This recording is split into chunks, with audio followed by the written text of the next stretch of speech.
The mark of a nice looking car is generally the paintwork. People buy cars on the strength of how they look, and the condition of the paintwork is one of the biggest factors that influence people as to whether they should buy a car or not buy it. Actually, our car's paint is under constant attack. So this video is just going to discuss 11 things that are attacking our car's paint. And we're going to look at some of the ways we can mitigate the problem or protect the paintwork of our cars so these things don't start deteriorating the lovely condition of the paint on our car.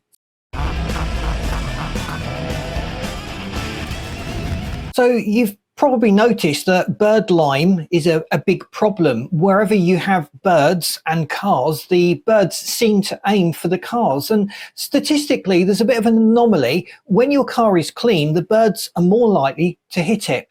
Well, that's certainly how it seems in my case. Every time I've washed the car, it has been disrespected by a passing bird in a very short time thereafter. Bird droppings contain uric acid. This has a pH of around 3 to 4, so it's quite corrosive. I had a car with black paint on it and it was hit with bird lime and it actually dissolved the paint. It started to look like orange peel. There were little bubbles in the paint surface. So bird lime is very, very detrimental to the condition of the paint on our car, and we need to deal with it straight away when it happens. And actually, an interesting fact, the warmer it is, the more quickly the degradation and damage happens. There's a very general rule of thumb. If the temperature increases by 10 degrees Celsius, the speed of chemical reaction doubles. So in summertime, bird lime damage is going to happen much more quickly than in winter time. And then you've got the problem in summer of the heat baking the bird lime into the surface of the paint and making it very difficult to remove. I've seen people scraping it and damaging their paint just trying to remove the bird lime. Address the bird lime as soon as it happens. Soften it with water if it is hardened. If it doesn't just wipe off, then you may need to use water. But even when you've wiped it off, there is still the residue from that eating away at your paint. So bicarb of soda or something similar will neutralize the acid and prevent any further damage from happening to the paint. Let me know if you've got a little go-to tip for dealing with bird lime on your car paint. So leaves, we've all done it. We've all parked underneath a tree and we've come back to find our car completely covered in leaves. Now these decaying leaves contain tannins and organic acids which can eat into our car's paint. So it's best to avoid parking under trees if we can. The additional problem is that you've got the leaves on the surface of the car, so any water trapped in there will cause deterioration to the paintwork. If the moisture wasn't covered with leaves, it would evaporate off quite quickly.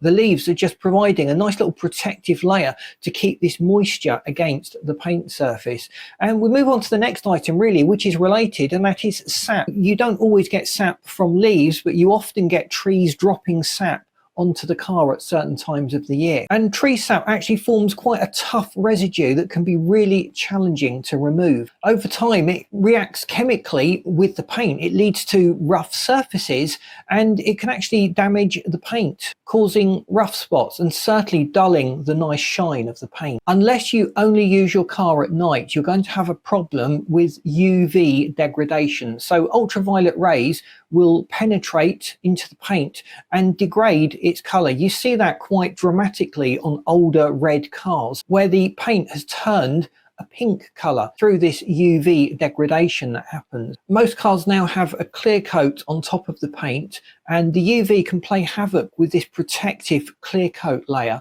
and can discolor the clear coat so it's not as clear, and it can even penetrate through to the paint, causing damage. So oxidation is another problem. This is where paint reacts with oxygen, and that again leads to a dull and rough surface. And it often goes hand in hand with UV degradation. The UV degradation breaks down the protective layers in the paint and the clear coat, and the oxidation can then take hold and start the process going. So that really is where you see this red paint turning to this pink color. So salt is a big problem. We chuck loads of salt on our roads in winter. I don't know if that's something they do in your country or your area, but certainly January, February time, we get lots of gritters traveling around spreading this salt on the roads. And most of the time in winter, our cars are covered with a film of this crusty salt. Now, road salt causes an electrochemical reaction on the paintwork that leads to the degradation of the paint, and it can accelerate rust formation, particularly if there are little scratches in the paint or little stone chips as well, and the rust can form very, very quickly just through the addition of this salty, crusty coating. Rainwater brings down sulfur dioxide and nitrogen oxides and lots of other nasty elements that eat into the paint. So just driving your car in the rain can cause damage to the paintwork. This effectively etches into the paint, causes the discoloration, the rough surface, and certainly dulls that lovely shine that you had on the car when you first got it. Tar is also a big problem, particularly in summer. The tar can soften on the road surface. Where road works and road repairs have happened, you often get layers of tar in the road that is just ready to flick up at the paintwork. So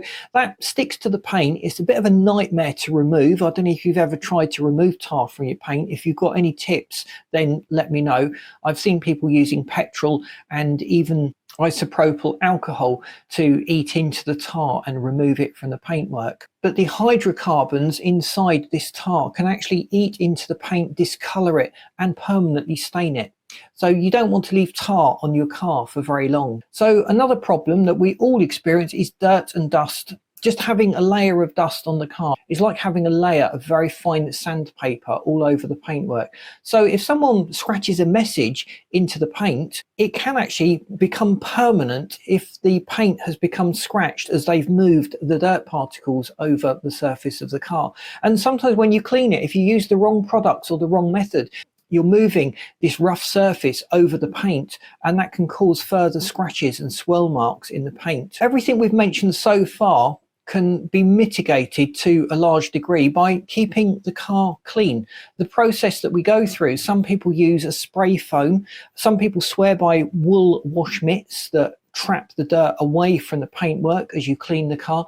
Others use microfiber cloth. Let me know what works for you, what method you recommend. Do you pre-soak the car before you wash it? Do you just jet wash it and then apply some sort of cleaning solution? Do you use a car shampoo? I'm really curious to know how you keep your car nice and clean. But just removing all of these damaging elements can go a long way to preserving the lifespan of the car's paintwork and the condition of it. Now, once you've removed all of that, it's good to protect it. So straight away, we're thinking about waxes.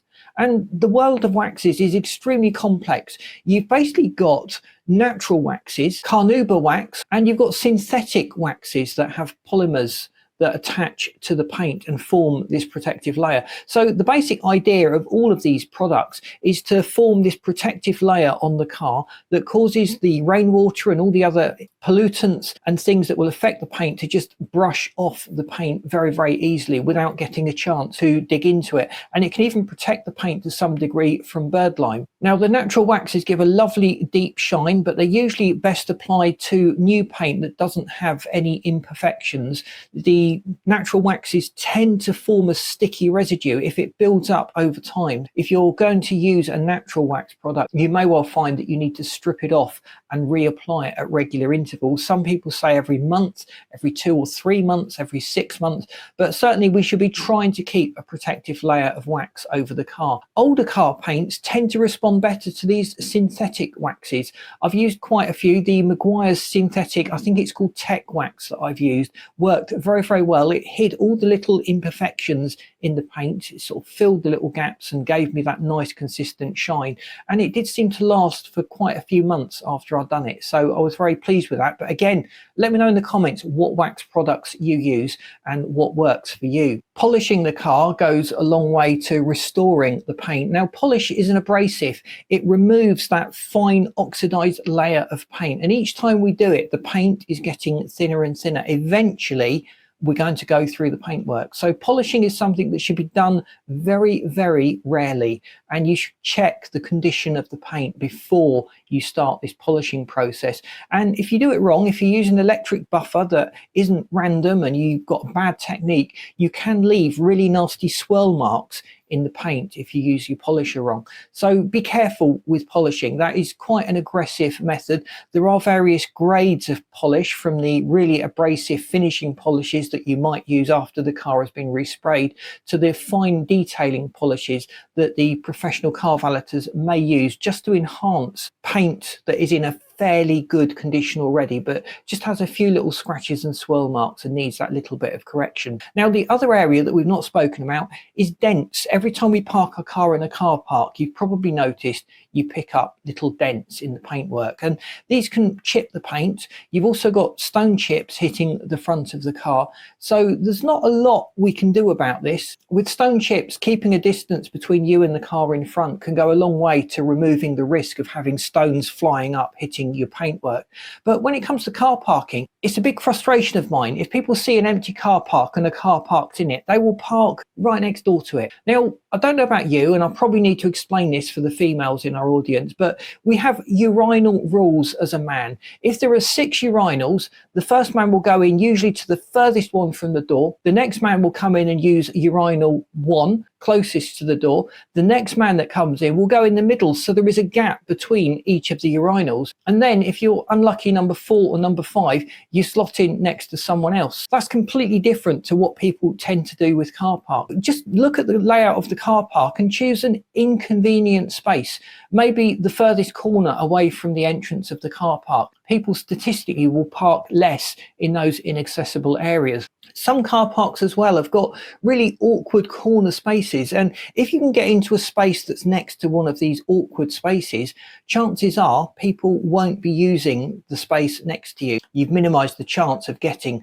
a little dent from someone's door opening into the side of your car. I have seen people parking deliberately across 2 bays. In this area in Kent, even if you've bought 2 parking spaces, you will get a fine or a penalty because you're not parked within the bays that have been clearly marked. I've also seen situations where people have done that and others have deliberately parked very close to them. So you actually start to make yourself a target if you start taking up 2 bays or you park diagonally to try and protect your car.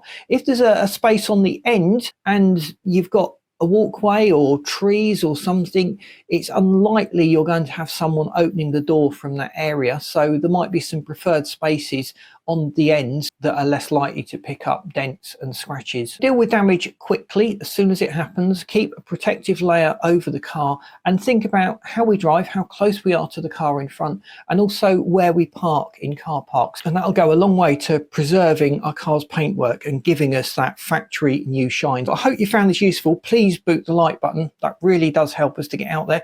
And I've lined this video up and this playlist so you can get the best out of your car.